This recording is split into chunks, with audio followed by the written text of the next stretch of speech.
Hello everyone, welcome to ASUPPSC। ये 6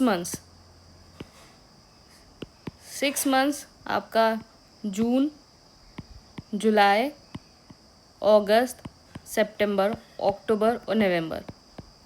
6 दिसंबर को तो आपका प्रीलिम्स का पेपर ही है। ये 6 मंथ जो है बहुत ज़्यादा आपके प्रिपरेशन के लिए क्रूशियल हैं। इन 6 महीनों में आपको प्रीलिम्स भी कंप्लीट करना है और मेंस भी कंप्लीट करना है। तो ये दोनों चीज़ों को इंटीग्रेटेड लेके आपको चलना होगा। देखो, मेंस इसलिए कंप्लीट करना है, मेंस कंप्लीट करने का जो प्रीलिम्स क्लियर करने के बाद, प्रीलिम्स का आप एग्ज़ाम दे देते हो, मेंस के एग्ज़ाम में जो है आपको 3 से 4 महीने का टाइम मिलता है। और ये 3 से 4 महीने का टाइम माना कि सफिशिएंट है भी और नहीं भी।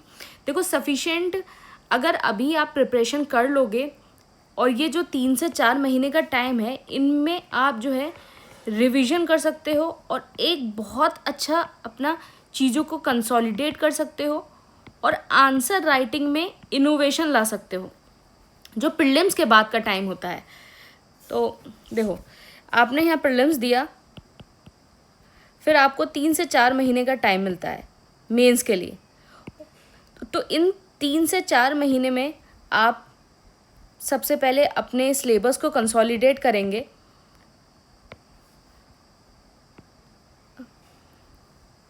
आंसर राइटिंग करेंगे, आंसर राइटिंग में भी इनोवेशन। और ये तब पॉसिबल हो पाएगा जब आपने प्रीलिम्स से पहले मेंस की कुछ तैयारी कर रखी होगी। तो देखो, प्रीलिम्स से पहले अगर मेंस की तैयारी कर रखी होगी बिफोर द प्रीलिम्स, तभी आफ्टर प्रीलिम्स आप ये सारी चीज़ें कर सकते हो, अपने सिलेबस को कंसोलिडेट कर सकते हो, आंसर राइटिंग में इनोवेशन कर सकते हो और साथ में आप रिवीजन कर सकते हो। अदरवाइज़ क्या होगा कि इन 3 से 4 महीने में आप सिलेबस ही कंप्लीट करते रह जाओगे, ना तो चीज़ें आपकी कंसोलिडेट होंगी, ना आप आंसर राइटिंग में इनोवेशन कर पाओगे, ना आप रिविजन कर पाओगे।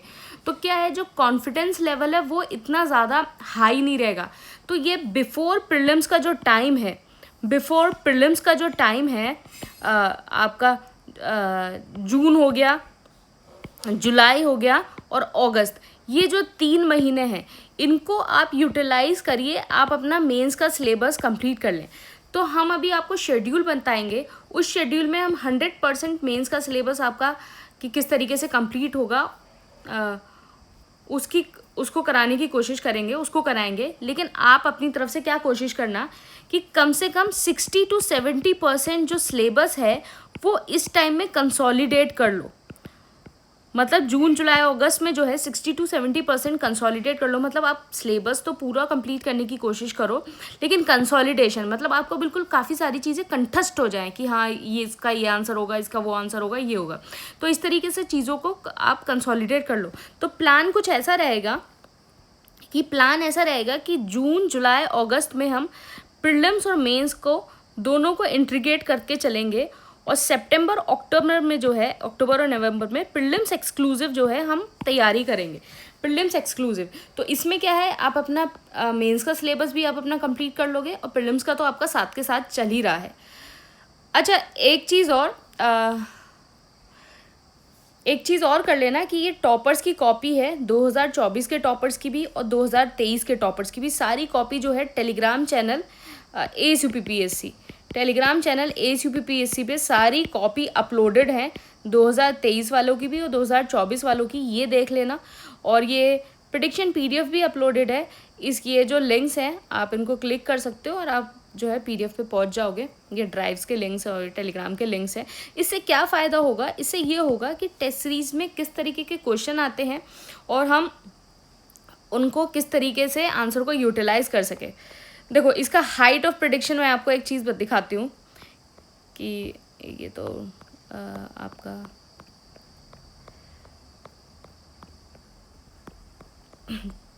शेड्यूल है ये। अच्छा, देखो, height of prediction, this is really height of prediction. same question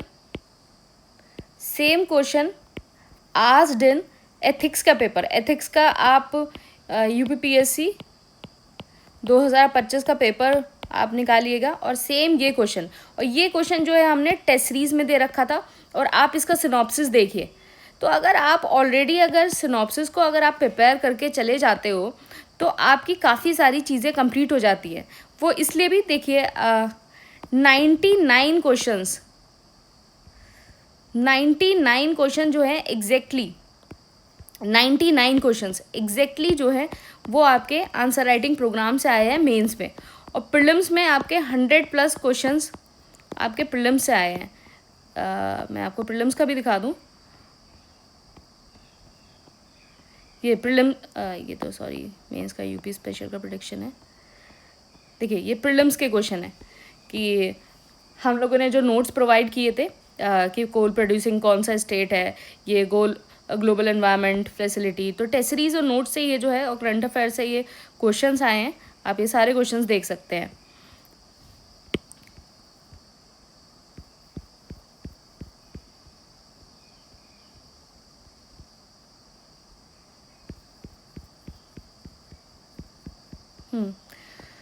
तो इस तरीके से हम अपनी प्रिपरेशन को रखेंगे तो आपका जो है वो डेली क्या होना चाहिए, डेली आपको प्रीलिम्स पे फोकस रखना है, डेली आपको प्रीलिम्स पे फोकस रखना है, और आपको साथ में आपको मेंस का भी कुछ कुछ करते रहना है।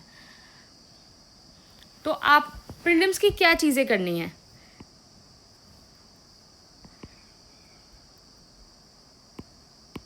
प्रीलिम्स की क्या चीज़ें करनी है। हाँ, ASUP PSC के नोट्स होंगे अलग अलग सब्जेक्ट्स के, आप वो देख सकते हैं। या अगर मैं कोई बुक बताऊंगी, देखो अगर मैं आपको कोई बुक बताऊं, अगर आप ASUP PSC के नोट्स पढ़ रहे हो तो आपको सिर्फ 3 बुक रेफर करने की ज़रूरत है। 3 बुक कौन सी? एक तो लक्ष्मीकांत, एक स्पेक्ट्रम, और एक महेश कुमार बनवाल। इन बुक को मैं इसलिए सजेस्ट करती हूँ महेश कुमार बनवाल, क्योंकि ये बुक जो है वो प्रीलिम्स और मेंस दोनों में काम आती हैं। तो आप इन बुक को पढ़ लेना, आपका मेंस की भी जो सारी चीज़ें हैं वो कंप्लीट हो जाएंगी।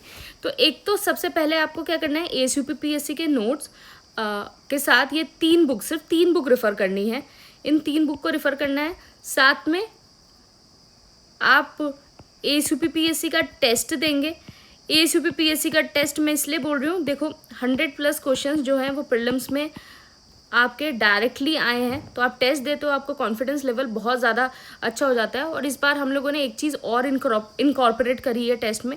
जैसे हम पहले जो है 15 क्वेश्चंस आपको देते थे डायरेक्ट GS के, और साथ में हम आपको करंट अफेयर कंपाइलेशन देते थे। लेकिन इस बार हमने क्या किया है, हर टेस्ट में 15 क्वेश्चन GS के प्लस 5 क्वेश्चन करंट के जो है वो इंक्लूड कर दिए हैं।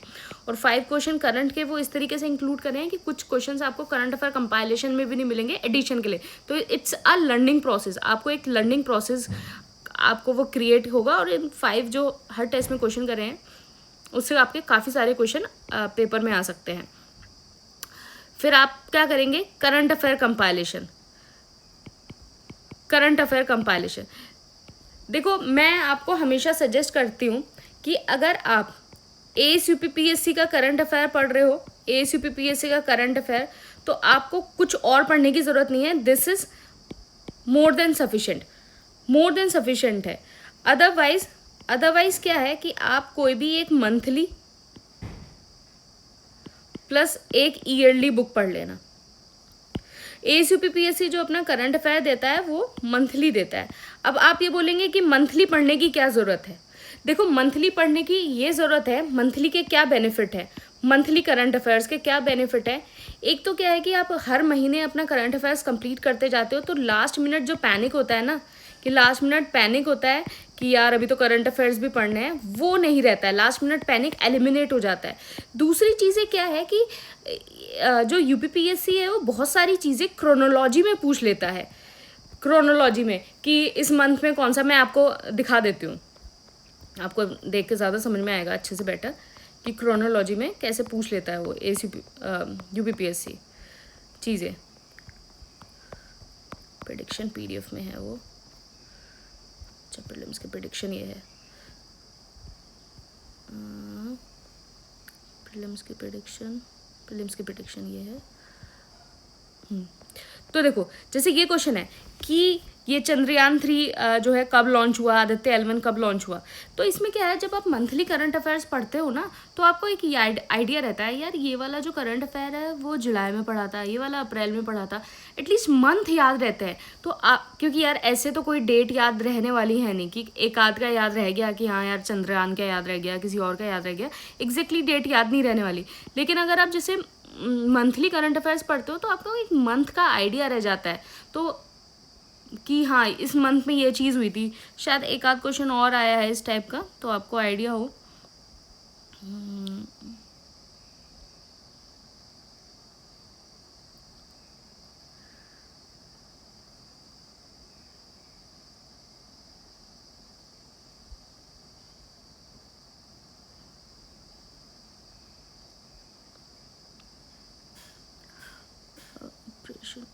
अच्छा, ये ऑपरेशन ओलिविया, मंथ ऑफ अगस्त, तो इस टाइप का ये। तो आप ये सोचोगे यार ये तो इस महीने वाले करंट अफेयर्स में पढ़ा था, ये तो आंसर होना नहीं चाहिए। तो इस टाइप से जो है आप चीज़ों को जो है वो कर पाओगे। ये भी देखो, ये तो बहुत सिंपल है कि सबको याद ही रहता है कि वर्ल्ड वाइड कब होता है, लेकिन जब आप चीज़ें मंथली पढ़ते हो ना, तो आपको एक आप रिकॉग्नाइज कर पाते हो चीज़ों को कि हाँ जो मंथली जो है किस तरीके से था, इस मंथ में इस तरीके से। 2024 में भी एक ऐसा ही क्वेश्चन आया था कि आपको मंथली आपको चीज़ें पूछ ली गई थी। तो मैं हमेशा आपको सजेस्ट करूँगी कि जो आप चीज़ें हैं वो हमेशा मंथली करो। एक तो क्योंकि क्रोनोलॉजी वाले क्वेश्चन आ जाते हैं, और लास्ट मिनट पैनिक जो है वो कहीं ना कहीं एलिमिनेट हो जाता है। तो अगर आप ACUP-PSC का करंट अफेयर पढ़ रहे हो तो आपको कुछ और पढ़ने की ज़रूरत नहीं है। This is more than sufficient, ये सफिशेंट है अपने आप में। और अगर आप मंथली पढ़ रहे हो, अगर आप कोई दूसरी मैगजीन पढ़ रहे हो, तो आप एक मंथली और एक ईयरली पढ़ लेना। क्योंकि क्या है ना कि एक तो ACUP-PSC का करंट अफेयर कंपाइलेशन हो गया, करंट अफेयर मंथली कंपाइलेशन हो गया, मंथली कंपाइलेशन। हाँ, साथ में क्या है कि हम जो है GS के हर टेस्ट में, हर प्रीलिम्स टेस्ट में, ईच प्रीलिम टेस्ट में 5 जो है करंट अफेयर के क्वेश्चन दे रहे हैं, 5 करंट अफेयर के question, and these are analytical question, a bit analytical question जिस तरीके से पेपर में आते हैं। तो हमारे 159 टेस्ट हैं इंटू 5, तो आपके पास ऑलरेडी इतने क्वेश्चंस और हो जाएंगे। तो ऑलरेडी आपके पास इतने क्वेश्चन और हो जाएंगे, मतलब आपके पास 795 क्वेश्चंस तो ये हो गए, और आपके पास ये मंथली कंपाइलेशन और हो गया। तो इसके अलावा आपको कुछ और करने की ज़रूरत नहीं है, आप इन क्वेश्चंस की प्रैक्टिस करिए और इस मंथली कंपाइलेशन को पढ़िए। अगर आप खुद अपने आप से कुछ चीज़ें कर रहे हैं तो आप एक मंथली मैगजीन और एक ईयरली मैगजीन ज़रूर पढ़ लेना। मंथली मैगजीन पढ़ना बहुत ज़्यादा ज़रूरी है। मंथली मैगजीन से आप क्रोनोलॉजी वाले क्वेश्चन बिल्कुल आराम से कर पाते हैं, और लास्ट मिनट आपको पैनिक भी नहीं होता। तो आप क्या करेंगे, सबसे पहले आपका ACUP-PSC के जो है या फिर किसी के नोट्स, टेस्ट हो गया, करंट अफेयर कंपाइलेशन हो गया, ये 3 चीज़ें आपको प्रीलिम्स के लिए करनी है। तो प्रीलिम्स के लिए आपको क्या करना है, नोट्स ACUP-PSC के प्लस 3 बुक, और अगर आप अपना कुछ पढ़ना चाहते हैं तो वो मैंने वीडियो में बता रखा है कि क्या सोर्सेज आप यूज़ करेंगे, उसको अभी हम देख लेंगे। प्लस ACUP-PSC का टेस्ट, जिसमें 15 GS plus 5 current affair question each test में। फिर करंट अफेयर कंपाइलेशन मैंने आपको बता ही दिया।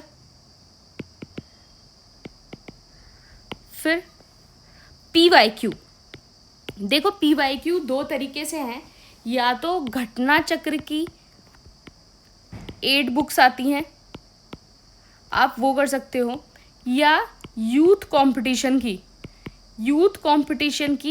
ऑल UP-PSC क्वेश्चन की एक सिंगल बुक आती है, all UP-PSC question. All UP-PSC question का मतलब उसमें PCS के क्वेश्चन होते हैं, ACF के क्वेश्चन हैं, आपके RO के क्वेश्चन हैं, और अदर जो जितने भी एग्ज़ाम कंडक्टेड बाय UP-PSC है उसके क्वेश्चन है। तो आप वो वाली जो यूथ कंपटीशन है इस वाली बुक को आप कर सकते हैं, वो ज़्यादा फ़ायदेमंद रहेगा। मेरा सजेशन रहेगा कि इस बुक को करा जाए। तो ये आपको प्रीलिम्स के लिए आपको ये चीज़ें करनी है।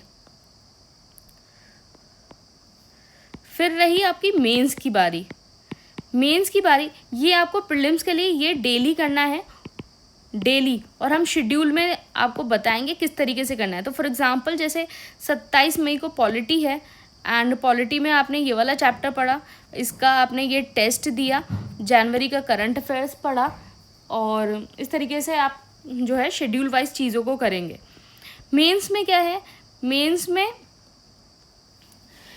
में क्या है कि अगर आप मेंस की टेस्ट सीरीज कर लेते हैं, मेंस की टेस्ट सीरीज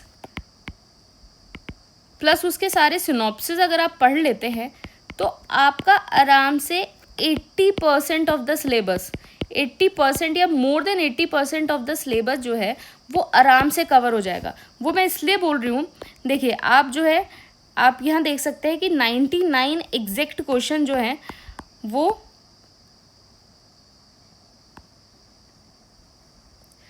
99 एग्जैक्ट क्वेश्चन जो हैं वो आए हैं, और आप यहाँ देखिए कि ये बिल्कुल एग्जैक्ट क्वेश्चन आया था और इसका सिनॉप्सिस। तो अगर ऑलरेडी आप जो है आपको सिनॉप्सिस मिल चुके हैं और आप सिनॉप्सिस को तैयार करके चले जाते हैं, आपका 80% ऑफ द सिलेबस आपका कवर हो जाता है। लेकिन मैं हमेशा सजेस्ट करूँगी आपको कि आप कोई भी एक मेंस की कंपाइलेशन उसको पढ़ लीजिए। मेंस की कंपाइलेशन ओनली आईएएस की पढ़ लीजिए, ओनली आईएएस की पढ़ लीजिए या शून्य आईएएस की पढ़ लीजिए। किसी की भी एक मेंस की कंपाइलेशन को आप पढ़ लीजिए। उससे क्या होगा कि आप अपने आंसर में जो है कुछ एडिशन कर पाओगे, कुछ इनोवेशन कर पाओगे, ये सारी चीज़ें। और 10-15% जो चीज़ें हैं जो कभी कभी होता है कि हाँ कुछ आउट ऑफ द बॉक्स आ जाता है, आप उन सारी चीज़ों को भी कर पाओगे। साथ में मेंस का करंट अफेयर्स को कैसे करें, देखो जो यूपी स्पेशल का करंट अफेयर है वो मैं आपको कराऊंगी, वो मैं खुद कराऊंगी, आपको यूट्यूब पे वीडियो डालूंगी। रही बात GS1 से GS4 के करंट अफेयर की, तो ये आप कैसे करेंगे कि आप शंकर आईएएस जो है शंकर आईएएस मेंस जो मेंस के से रिलेटेड करंट अफेयर्स डालता है। PDF है, इसकी पूरी कंपाइलेशन है। तो ये जैसे अप्रैल के एक नॉर्मल करंट अफेयर्स होंगे, एक मेंस वाले करंट अफेयर्स होंगे। तो आप शंकर आईएएस के जो है वो मेंस के करंट अफेयर्स आप वो कर सकते हैं। तो देखो अभी जो आप क्या करिए कि ये जून जुलाई अगस्त में आपका टारगेट क्या होना चाहिए कि आप सिलेबस को कंप्लीट कर लो, सिलेबस कवर कर लो, अपनी आंसर राइटिंग करना शुरू करो। क्योंकि जब आप शुरू करोगे तभी तो आफ्टर प्रीलिम्स वाला जो टाइम होगा, आफ्टर प्रीलिम्स वाला टाइम आप अपनी आंसर राइटिंग में इनोवेशन ला सकते हो। क्योंकि आपने अभी नहीं लिखा तब आपके पास इतना प्रेशर होगा कि आपको सिलेबस भी कंप्लीट करना है, चीज़ें भी कंसोलिडेट करनी है, रिवीजन भी करना है और आप इनोवेशन भी करोगे। लेकिन आप अभी से अगर सारी चीज़ों को करते रहोगे तो आपकी चीज़ें बहुत आसान हो जाएंगी। देखिए आप इनोवेशन में कैसे हेल्प आपको मिलेगी, ये एवेल्युएट हुई है कॉपी ACP PSC के द्वारा। तो आपको किस तरीके से डायग्राम को इंट्रोड्यूस करना है, आपको किस तरीके से इंट्रोडक्शन को लिखना है, आपको अलग अलग डायग्राम्स बनाने हैं, आपको कैसे डेटा देना है, आपको कंक्लूजन को किस तरीके से लिखना है, वो सारी चीज़ें आपको इस पीरियड में सिखाई जाएंगी। तो आप जो है इसको एज अ लर्निंग फेज़ लीजिए, आप आंसर राइटिंग को लिखिए और इसको लर्निंग फेज़ की तरह लिखना।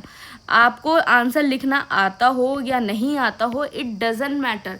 ये जो आपका फेज़ है जून जुलाई अगस्त, इसमें आपको सिलेबस कंप्लीट करना है, आंसर राइटिंग को एज अ लर्निंग फेज़ लेना है और न्यू चीज़ें सीखनी है, इनोवेशंस को सीखना है और बाकी सारी चीज़ों को सीखना है।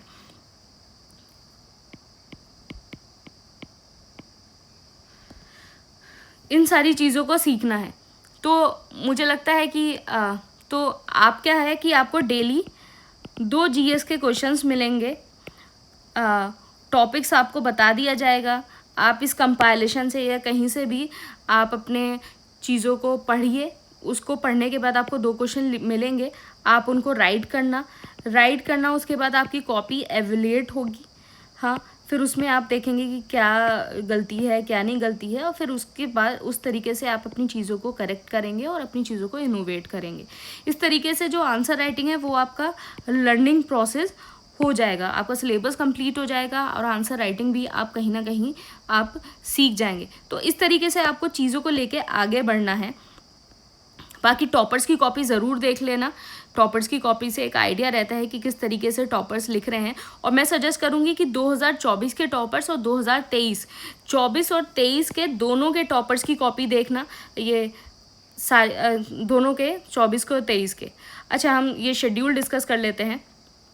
देखो 27 मई से शुरू हो रहा है तो पॉलिटी के लिए Indian constitution at work 11th class. तो ये बुक मैंने इसलिए लिखी है क्योंकि मेंस में क्या है कि कभी कभी एनालिटिकल कुछ इस टाइप से क्वेश्चन आ जाता है, कुछ आ जाती हैं चीज़ें, तो एक तरीके से आपको एक आइडिया रहना चाहिए। हमने एनसीईआरटी को इसमें ज़्यादा इंक्लूड नहीं किया है, जहाँ बहुत बहुत ज़्यादा ज़रूरी है एनसीईआरटी सिर्फ वहीं इसको लिखा है। तो आप पॉलिटी के लिए क्या करेंगे कि पॉलिटी के लिए आप क्या करेंगे,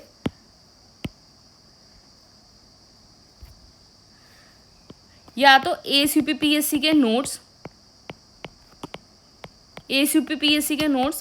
प्लस लक्ष्मीकांत मैंने इसलिए बोला क्योंकि हम मेंस की भी तैयारी कर रहे हैं, तो यहाँ फॉर मेंस आप ये पढ़ेंगे पॉलिटी के लिए। एएसयूपीपीएससी के नोट्स क्या है कि मुश्किल से लगभग 100 पेज के नोट्स हैं, और ये लास्ट मिनट रिवीजन के लिए आपके लिए बहुत ज़्यादा हेल्पफुल होंगे प्रीलिम्स के लिए, क्योंकि लक्ष्मीकांत को आप पूरा रिवाइज नहीं कर सकते हो, लेकिन ये 100 पेज के जो नोट्स हैं एएसयूपीपीएससी के, आप इनको आराम से रिवाइज कर सकते हो।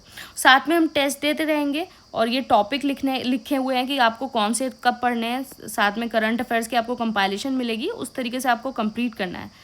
फिर उसके बाद हमारा 3 जुलाई को पॉलिटी खत्म हो जाएगा। ज्योग्राफी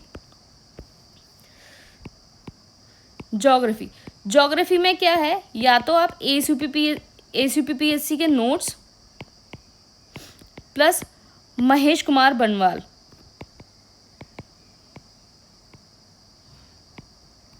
और आपको अगर खुद पढ़ाई करनी है तो आप एनसीईआरटी 11th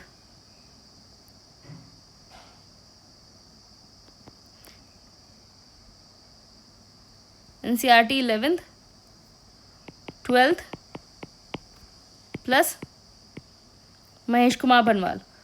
देखो इन ज्योग्राफी के नोट्स में बहुत सारी चीज़ें ऐसी हैं, मैं आपको दिखा दूं कि किस तरीके से ज्योग्राफी के नोट्स को कंपाइल किया गया है। बहुत सारी चीज़ें ऐसी हैं जो आपको जल्दी से बुक में नहीं मिलती हैं।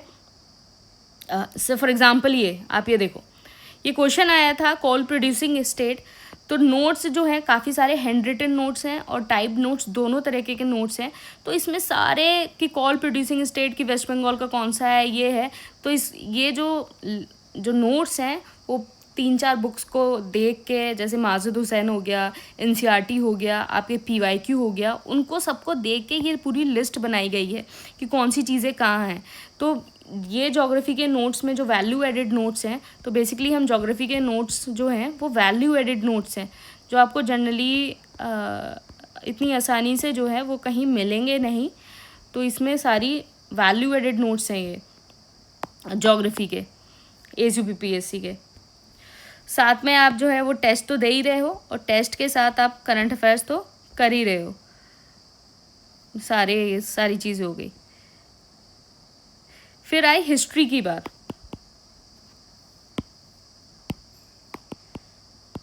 हिस्ट्री में जो एंशिएंट एंड मिडिवल है, उसमें आप क्या करिए, एएसयूपीपीएससी के नोट्स पढ़ लो, और आपको खुद अगर पढ़ाई करनी है तो आप पूनम दलाल पढ़ सकते हो, पूनम दलाल। और रिवीजन, आपको अगर रिवीजन करना है तो लूसेंट जीके के 80 पेजेस के नोट्स हैं, उससे आप इसका रिवीजन कर सकते हो। Ancient and medieval.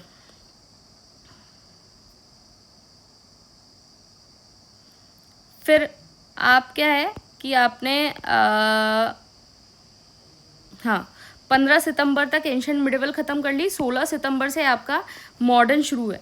तो मॉडर्न के लिए क्या है कि जो एएसयूपीपीएससी के नोट्स हैं that is more than sufficient, लेकिन क्या है कि अगर आपको खुद पढ़ाई करनी है तो आप स्पेक्ट्रम को पढ़ाई करो, और स्पेक्ट्रम इसलिए ज़्यादा ज़रूरी है क्योंकि यहाँ से जो है आपकी मेंस की पढ़ाई होगी। तो आप प्रीलिम्स के लिए तो ये सफिशेंट है, लेकिन मेंस के लिए भी पढ़ना है तो आप स्पेक्ट्रम को साथ में लेके पढ़ेंगे। मैंने आपको बोला कि नोट्स प्लस 3 बुक्स, और मैं वो भी बताती जा रही हूँ कि जिन लोगों को खुद सेल्फ स्टडी करनी है वो इस तरीके से करें। एनवायरनमेंट एंड इकोलॉजी के लिए क्या है, ACPPSC के नोट्स है सफिशेंट। अगर खुद पढ़ाई कर रहे हैं तो PMFIS की एनवायरनमेंट के नोट्स हैं, आप उसको पढ़ लीजिए, उसको आप पढ़ लीजिएगा। तो ये 3 अक्टूबर से आप जो है एनवायरनमेंट शुरू हो रहा है। फिर इसके बाद इकोनॉमी। तो इकोनॉमी में क्या है ना कि इकोनॉमी में बहुत सारी चीज़ें जो है वो डेवलपमेंट से रिलेटेड आती हैं, कि पॉवर्टी हो गया, अनएम्प्लॉयमेंट हो गया, इन्फ्लेशन हो गया, इस तरीके से टॉपिक्स आते हैं। तो ACPPSC के नोट जो हैं वो इनफ है। और साथ में जो है क्या आप क्या कर सकते हैं, साथ में क्या है कि इकोनॉमी के जो बहुत सारे क्वेश्चन आते हैं वो करंट अफेयर्स ओरिएंटेड आते हैं। तो आप ACPPSC की करंट अफेयर मैगजीन पढ़ोगे, आपका वहाँ से हो जाएगा। लेकिन आप क्या है, नितिन सिंघानिया भी पढ़ सकते हो। नितिन सिंघानिया हो गया, आपका रमेश सिंह हो गया, बहुत बल्कि बुक है। तो इसमें से सेलेक्टिव चीज़ें करके कि पॉवर्टी से रिलेटेड कौन सा टॉपिक है, डेवलपमेंट से, इन्फ्लेशन से, और बफर स्टॉक से, और ये PDS से हो, इन सब से कौन सा रिलेटेड जो है अनएम्प्लॉयमेंट से, तो वो सारी चीज़ें यहाँ से देख के आप पढ़ सकते हो। अदरवाइज़ ACPPSC के नोट्स इनफ है। 21 अक्टूबर को ये है। फिर UP स्पेशल ACPPSC के नोट्स, साथ में जो है आप राकेश सारस्वत जो है वो अगर आप खुद पढ़ रहे हो तो राकेश सारस्वत पढ़ सकते हो। लेकिन राकेश सारस्वत आप वैसे भी पढ़ लो, क्योंकि उससे क्या है कि आपका मेंस का जो है वो बेस तैयार होगा राकेश सारस्वत से। तो 2 नवंबर को ये है। एंड फिर उसके बाद साइंस 11 नवंबर को साइंस है। तो साइंस के लिए क्या करिए, या तो ACPPSC के नोट्स पढ़ लो, या फिर मैंने लूसेंट जर्नल साइंस की यूट्यूब पे वीडियो डाल रखी हैं, आप वो वीडियो को देख लो। And these video are more than enough. साथ में आप जो है PYQ तो करोगे ही, तो PYQ जो है यूथ कंपटीशन वाली जो मैंने बुक बता रखी है, आप वहाँ से PYQ कर सकते हो। तो आपका जो है 26 नवंबर तक जो है वो सारा सिलेबस आपका कंप्लीट हो रहा है, जिसमें संडे को आप चीज़ों को रिवाइज भी कर रहे हैं। फिर आपका फेज़ 2 जो है प्रीलिम्स का वो शुरू होगा, जिसमें आप दोबारा से सारी चीज़ों को रिवाइज करोगे और एक कंप्लीट जो है सब्जेक्ट वाइज टेस्ट दोगे। तो 27 को पॉलिटी का फुल टेस्ट दोगे, फिर 28 को, इस तरीके से 2 दिसंबर को आपका सारी चीज़ें ख़त्म हो जाएंगी। तो मुझे लगता है आपको शेड्यूल सारा समझ में आ गया होगा। वो शेड्यूल मैं आपको डिस्क्रिप्शन बॉक्स में आपको दे दूँगी, और आप वहाँ से शेड्यूल को देख लेना। ऐसे ही मेंस का है। मेंस का क्या है कि 3 जून को आप जो है वो पॉलिटी का ये टॉपिक पढ़ेंगे, फिर आप पॉलिटी का टेस्ट देंगे, और क्या है कि साथ में आप एथिक्स का टॉपिक भी पढ़ते जाएंगे। लेकिन एथिक्स का आपका टेस्ट जो है वो सैटरडे और संडे को होगा। एथिक्स का टेस्ट आपका सैटरडे संडे का होगा। लेकिन आप मेंस का आप इस तरीके से पढ़ेंगे कि 1.5 आवर आपने GS को दे दिया, जैसे पॉलिटी को दे दिया, प्लस 1.5 आवर्स आपने एथिक्स को दे दिया, और इसके डेली आपको 2 क्वेश्चन लिखने हैं, और एथिक्स के जो क्वेश्चन है वो आपको सैटरडे एंड संडे को लिखने हैं। तो इस तरीके से होगा कि 3 जून को जो है आपका पॉलिटी शुरू हो रहा है, फिर उसके बाद आपका 20 जून से ज्योग्राफी स्टार्ट हो रहा है। एंड मैं वो लिंक भी दे दूँगी कि जो सारे सोर्सेज मैंने बता रखे हैं किस किस सब्जेक्ट के लिए मेंस में आपको कौन से सोर्सेज यूज़ करने हैं, वो मैं लिंक भी दे दूँगी। 4 जुलाई से आपका गवर्नेंस शुरू हो रहा है, एंड फिर उसके बाद 13 जुलाई से वर्ल्ड हिस्ट्री, एंड फिर 20 जुलाई से आर्ट एंड कल्चर, फिर 28 जुलाई से आपका मॉडर्न हिस्ट्री आप कर रहे हैं। साथ में देखो अब एथिक्स ख़त्म हो गया, तो साथ में आपका पैरेलली UP स्पेशल चल रहा है। फिर उसके बाद आपका गवर्नेंस 10 अगस्त से, फिर यहाँ हो गया एनवायरनमेंट, डिज़ास्टर, यहाँ सोसाइटी के कुछ क्वेश्चंस हैं।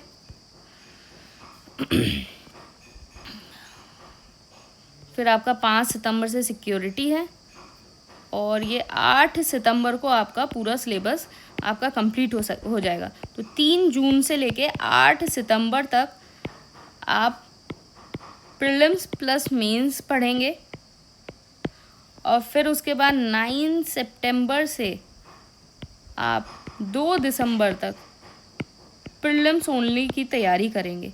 इस तरीके से आपका मेंस भी तैयार हो जाएगा, प्रीलिम्स भी तैयार हो जाएगा, आप आंसर राइटिंग भी सीख जाओगे, और आपकी चीज़ें जो सिलेबस है वो सारा कवर्ड हो जाएगा।